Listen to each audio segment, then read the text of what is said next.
Velkommen til vores V-log nummer 15.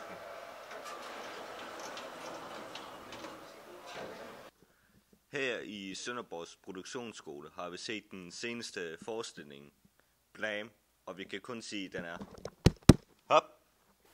Klovnfisk kan blive født som mænd og senere i livet ændre køn til kvinde.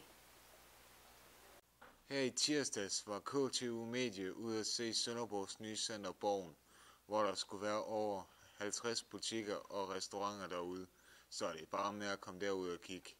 God fornøjelse med det. Sydpolen har kun én haveautomat.